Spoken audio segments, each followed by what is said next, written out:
emotional, man. I'll stand up here and cry in a minute. On a makeshift stage in central London, far-right activist and former leader of the English Defence League, Stephen Yaxley Lennon, known to his supporters as Tommy Robinson, is addressing a crowd of thousands. Can I just say what an unbelievable feeling it is to know that I have the support? It's an immense feeling. It's May 2018, and the crowds packed outside Downing Street are ostensibly here to protest limits on free speech. But they're also here for him. Robinson has just been banned from Twitter after breaching their guidelines on hateful content by claiming Islam promotes killing people. The people of this country have been silenced for 20 to 30 years with the tag of racists. Photos from the rally show banners urging politicians to make Britain great again, activists posing for selfies, and just in the corner of the frame, a young man in a white t-shirt with blonde hair and sunglasses. Posh George. It's just over a year since George Cottrell was released from US prison. He told the judge he was going to return to education. And yet here he is doing something rather different, pounding the pavement alongside members of the far right. George Cottrell claims he wasn't at this rally to see Robinson and instead only attended to hear another activist speak. But we understand that summer, Posh George lived a curious existence, drinking champagne and partying with Tommy Robinson's inner circle at a house their leader was paying for. Which is interesting, because Nigel Farage, George's close friend and former boss, has said he never wants to have anything to do with Tommy Robinson. In fact, in 2018, Farage resigned from UKIP, the party he built up, because Robinson had been appointed as an advisor by a successor. They've attracted a fairly, shall I say, loutish fringe, and I don't think that Middle England, decent people, want to vote for a political party that is linked to extremism, violence, criminal records and thuggery. So why was Posh George at Robinson's side?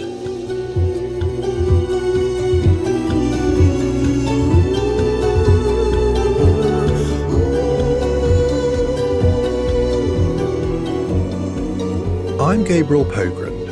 I run the Insight Investigations team at the Sunday Times, and together with my colleagues Venetia Menzies and Emanuele Midolo, we've spent the last few months trying to understand just how a convicted fraudster with no official role in Reform UK has worked his way into the heart of British politics, standing by the man who could win the next election.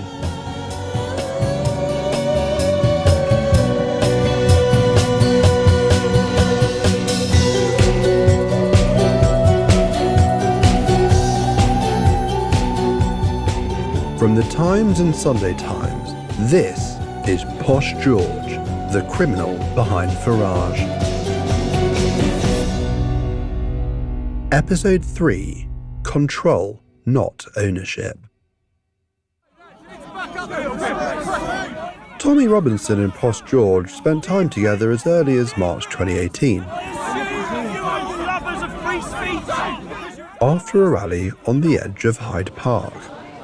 Tommy Robinson's assistant at the time recalls George Cottrell joining Robinson and his team at the pub afterwards to raise a toast to a job well done.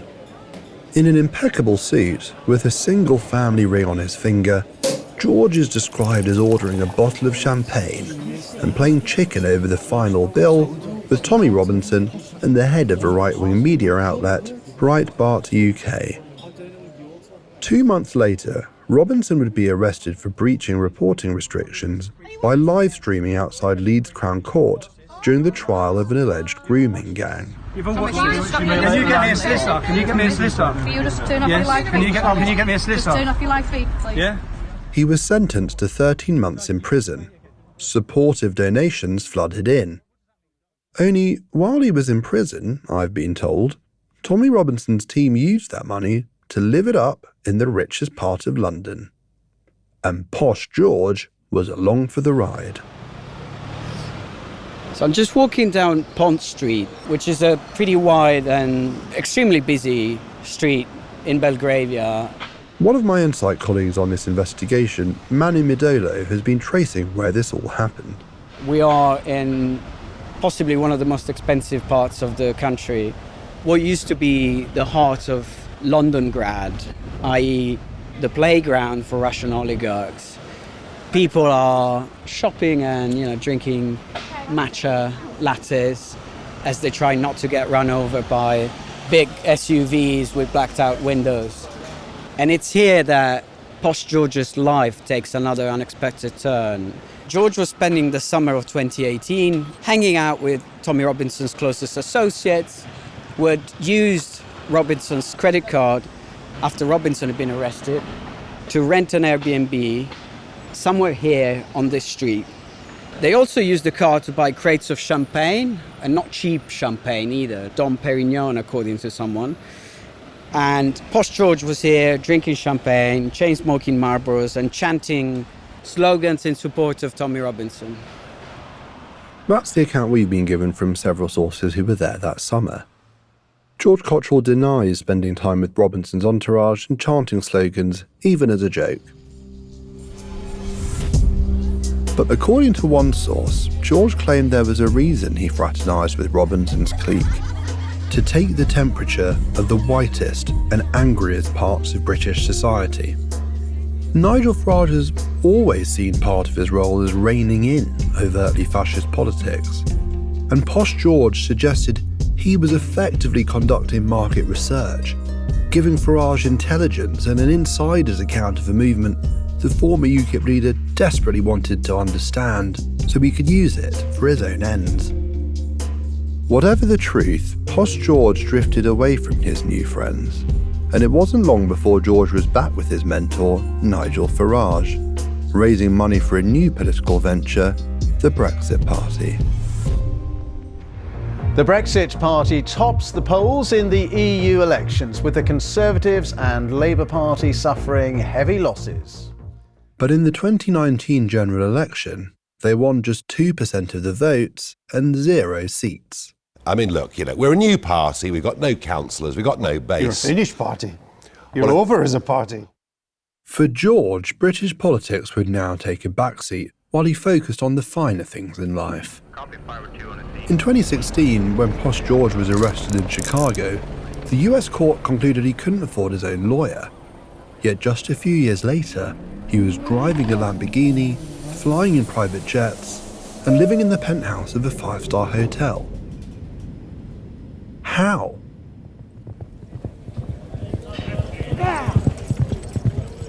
It's August 2019, and Nigel Farage can be found sipping champagne in a short-sleeved striped shirt and sunglasses in the VIP section of a polo event.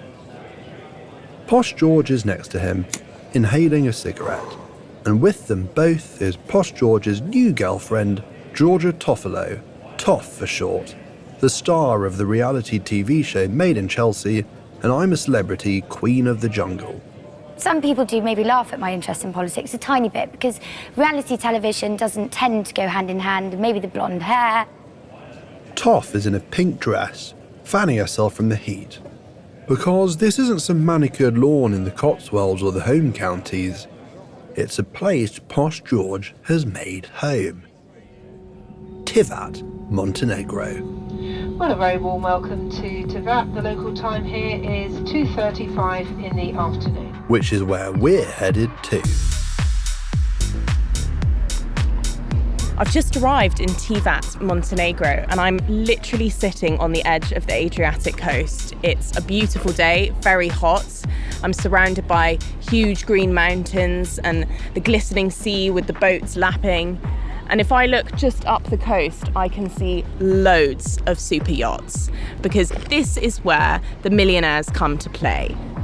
My colleague Venetia Menzies had the terrible misfortune of having to fly out and witness this sunny port city up close. I mean, just walking along, we saw Fendi, Givenchy, loads of bougie restaurants, beautiful women taking photos for Instagram, and of course, the casinos. Right on the edge of the waterfront, and I'm talking just 2 or 3 streets, is Porto Montenegro village. Now, 20 years ago, This was a shipyard. This is where Yugoslav submarines would be repaired. Today, it is a hub of super yachts. And this massive change all started in 2006 when Montenegro became an independent country and started to aggressively deregulate. Cheap fuel is one result, making it half the price to dock your yacht in Porto, Montenegro. The people you bump into at events here wax lyrical about the charm of this part of the world, the business opportunities. What's not to enjoy? I think beauty of this nature, where you have the seaside on one corner, and if you feel like going to the mountains, you're there in an hour and a half.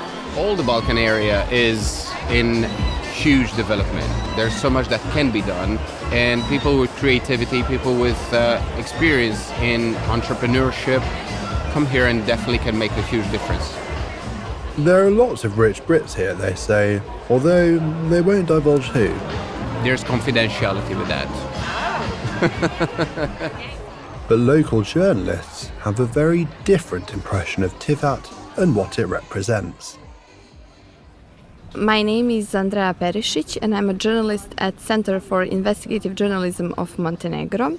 I'm so glad that we met here in Tivat, which should be our best example of how Montenegro is a developing country, but in my eyes it's a symbol of corruption and organized crime.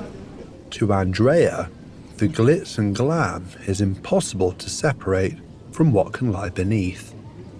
And to understand why, I have to explain that Posh George moves to Montenegro at a particular moment in the country's history.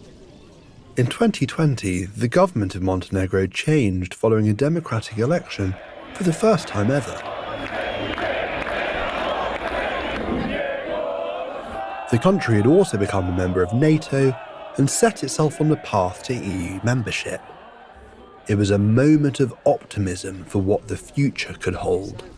We had a huge hope that Montenegro would somehow be more open and more democratic country, but it didn't happen. Many things continued in the same manner. I mean, things related to corruption and organized crime, just now with different names and with different people in position. And during this period of change, Montenegro welcomed pretty much any foreigner into the country for a fee. Ivan Ivanovic is part of the Balkan investigative reporting network, BERN. Tens of thousands of Russian citizens came here in Montenegro and they opened thousands of companies. But most of these companies actually existed only in paper because they employed only one worker, they had a little or no financial turnover. Companies could be registered with just €1 in starting capital, and opening a company granted a residence permit. So the motive for starting business here was often not a desire to invest, but rather the easiest way to obtain the temporary residence. And any businessman could acquire a Montenegrin passport if they invested a few €100,000 into development projects in the country, a scheme the European Union demanded be scrapped. And the main objections were the risk of money laundering, the possibility of people with suspicious backgrounds entering the country and get a passport. This program ended in 2022. But before that, Posh George was flying in and out of Tivat with the passport under a new name. It's not George Cottrell, or the subtly different spelling he adopted at the point of his arrest in America on charges of wire fraud. Instead, it's a third name, George Coe. And George Coe, alongside a tiny group of trusted associates, became involved in a web of companies within companies in this tiny Balkan nation. It's a web we've been working to untangle. Let's give you just one example. I'm standing on a jetty, and just ahead of me is the Regent Porto Montenegro Hotel. It's in a sort of C shape with a garden in the middle and a long pool on the first floor. Each floor has a wraparound balcony and the building is painted a cream magnolia yellow. And right at the top on the left, I can see the penthouse suite number 501, which is where we believe Posh George's house is when he's here in Montenegro. Over the years, numerous local articles have linked Posh George to this address. Girlfriends have posted photos posing on the balcony to Instagram, and we've even seen a photo which shows that inside lies a copy of Nigel Farage's maiden speech from Parliament.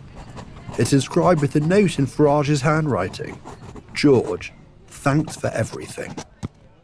But proving this is actually Posh George's property is surprisingly tricky. Bear with me as I try and explain how this works. The penthouse, which is unit number 501, was first owned by a local company, Sidra 501. The names aren't a coincidence, the company was literally set up to buy the flat. Sidra 501 was owned by a Qatari millionaire. But in 2020, just after Posh George arrived in Montenegro, something changed. An annotation was added to the deed of the penthouse saying it was recognised as belonging to someone called David Robery. And David Robery has known Posh George for quite some time. Back in 2011, not long after George had left school, he became a joint shareholder in a business which offered horse racing betting tips via a premium rate phone line. It wasn't a very professional outfit. The ancient website didn't contain any of the usual warnings that callers should be over 18, the sorts required by UK regulations. And it wasn't very popular either. The Twitter account of the business, GeoGar Racing, has just one follower, a Mr. David Robery, the man who held Posh George's flat. We've also established that Robery lived literally next door to George's childhood home in a hamlet in the Worcestershire countryside. Robery now lives in Tivat, close to George once again. Then, in 2024, things changed again. Sidra 501 was sold to Global Trust Limited, a company based in the Seychelles.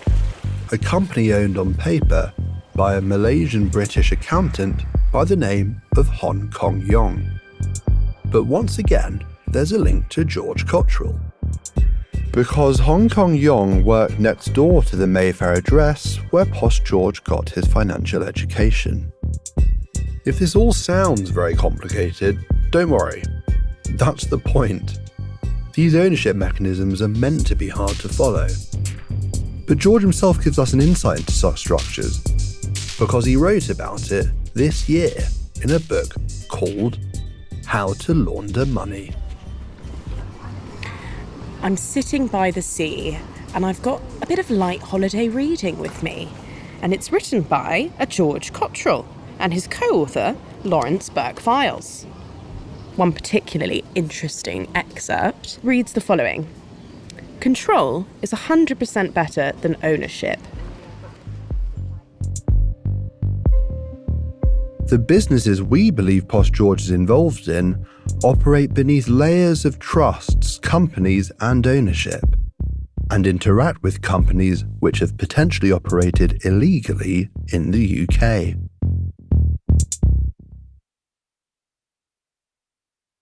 By 2019 then, Posh George is living the high life by the seaside and the super yacht of Montenegro's Adriatic coastline. But his life there is hidden behind layers of paperwork.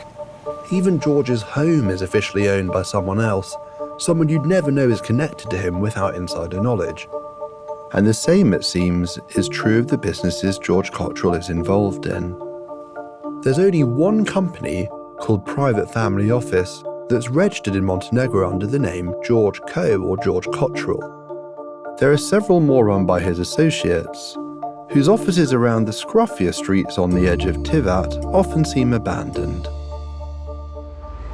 I can see that the windows haven't even been fitted. There appears to be no working electrics and absolutely nobody home. But there's one business in particular I want to focus on, probably the most lucrative, because when George moved to Montenegro, he turned to his old pastime, gambling. The vice which got him expelled from school, and the addiction which, a US court heard, led him to being convicted of fraud. In late 2020, a new venture was launched called tether.bet. It's a website, a kind of cross between a bookies and a casino, where punters can place bets on sport or politics or play online games. And it has a pretty simple USP. In the UK, there are stringent checks designed to stop certain people betting. That may be professional gamblers who are too successful to be worth accepting wages from, but they're also meant to protect addicts and target criminals. But because tether.bet isn't based here, it doesn't have to comply with the UK standard for these so-called know your customer checks, nor does it place conventional limits on how much you can gamble. Instead, it claims to offer the highest limit anytime, anywhere, on every sport. And the stakes are taken in cryptocurrency, Bitcoin, Ethereum, Tether, digital money which operates outside traditional banking. Posh George denies any financial interest in tether.bet, and proving even his involvement leads once again into a tangled web. Part of that is because tether.bet isn't a company. It is, those behind it say, a platform, a collection of entities which sprawls across jurisdictions. It employs staff from Montenegro and Nigeria, holds a gambling license in the Caribbean nation of Curacao, and processes its payments through Cyprus. But at each point there are clues that illustrate George's involvement.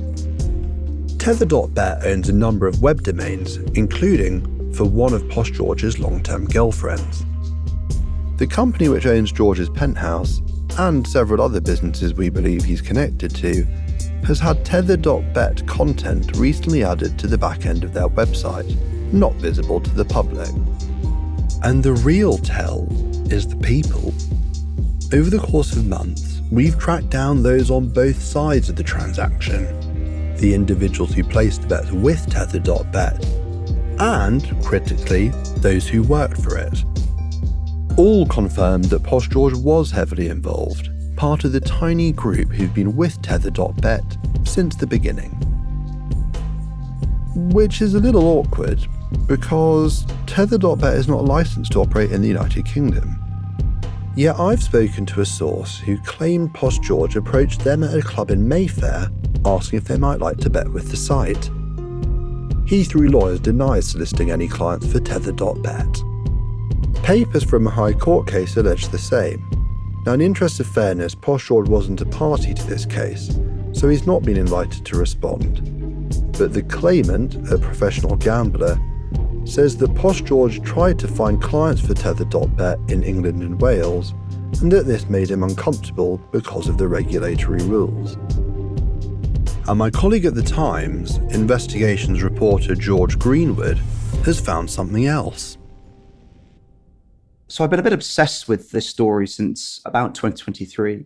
Someone at a news organisation I'd worked with before, out of the blue, gave me a call then and said, have you been looking at what's been going on in Montenegro? And I started looking into that world, and the story, it turned out, was tether.bet. George started looking into who was gambling with tether.bet and how they were doing it. And I came across something I wasn't really expecting to find. There's a company in the UK called Global G Corp, and I'd be able to establish from evidence that I've seen that some bets that were intended to be made through tether.bet were directed to be paid through this UK company. Wow. And that's a problem, because under the Gambling Act, any gambling activity that takes place through UK companies or the UK nexus needs to be licensed. But we're not aware of any UK license that Global G Corp or any related entities had that would allow them to conduct this activity. There are exemptions to the requirement for a license, but it's not obvious to me that any of those apply here. And what kind of company is this? It's a standard UK limited company, but what's so interesting is how weaknesses in UK company laws mean that it's never had to file public accounts. So there's no way to track the money flowing through it. What's also interesting is that the owner of the company is not George Cottrell, but one of his very close friends, David Robery. Ah, well, we know David Robery because he owned a property in the same tiny collection of cottages that Posh George grew up in. And also, his name rather intriguingly appears in one of the corporate filings for the company that held Posh George's penthouse. And I also found another company which appeared to be used as a middleman in this sense, called VizPay. And was that doing the same sort of stuff? It appears so, yes. We've seen examples of bets that were intended to be made on tether.bet, where the clients were directed to make the payments through VizPay. And our understanding of how tether.bet worked was that you could either make your stakes in cryptocurrency or through these transfers to one of these UK bank accounts, and that your stake would then be paid out if you won your bet through cryptocurrency or again from one of these bank accounts. And who are they run by? This is another fellow, a guy called Ian Mowbray Jackson. And he's interesting because he actually works for Reform UK. Wow. He's a data protection officer there. Right. And he's a good friend of Nigel Farage's and other colourful characters such as Liz Hurley. And what did Mowbray Jackson and David Robury say when you approached them with this? Both declined to comment. A source close to Jackson said he would need to obtain legal advice. A source close to Robury denied any wrongdoing and said his company had never actually traded. So we've got a bewilderingly complex corporate structure that together constitutes tether.bet, and we've got UK companies acting as middlemen in relation to bets placed with tether.bet. What is the actual advantage or potential benefit of this whole endeavour? So when you're running these kind of operations, you need to put the betting infrastructure together with the high net worth gamblers. And actually, it can be quite difficult to get money into a Montenegro bank account. It might flag up controls on banks and things like that. So it may have just been a shortcut. It may have been cock-up rather than conspiracy, and they may have decided to just use a UK company for ease. But that may come back to haunt them if the Gambling Commission decides to take a look. So I guess, how serious is what you've just discovered? Well, it can be very serious indeed. The Gambling Act is not a piece of regulation or guidance. It is the law. And so if a company's been operating any gambling operation that could be in breach of these laws, they could be in a lot of trouble. And that could go up to anything, including criminal penalties. And it's a criminal offence to run an unlicensed gambling operation in the UK? Without some sort of exemption, it's a criminal offence. This is a massive moment for us. It's the first indication we've had that Posh George is involved in a crypto gambling platform implicated in potentially illegal betting in the UK. George Cottrell disputes the allegations. He says he only used tether.bet and had no other role. He adds he has no knowledge of any payments in Global G Corp, VizPay Limited or tether.bet. Tether.bet's lawyers say its records showed no funds from Global G Corp Limited or VizPay Limited being received, processed by or credited to tether.bet. It also states that where users have broken the platform's rules of conduct, its terms allow it to withhold funds.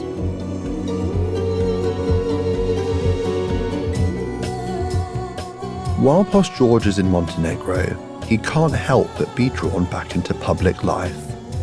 He becomes entangled with the party which wants to help the country join the EU, the very thing George and Farage have spent so much time campaigning against. We just have the problem with this guy whose name is Cottrell, and they have some connection with the current Prime Minister. Posh George is accused of providing them with illegal funds and swept up once more in a police investigation.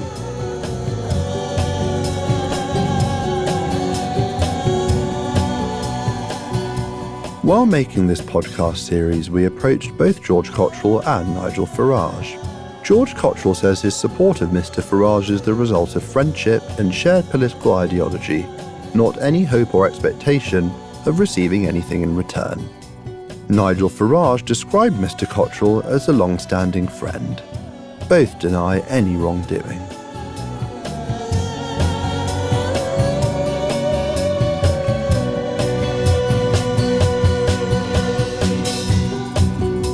You've been listening to Posh George, the criminal behind Farage, with me, Gabriel Pogrund, along with Venetia Menzies and Emanuele Midolo. With a special thanks on this episode to George Greenwood, investigations reporter at The Times.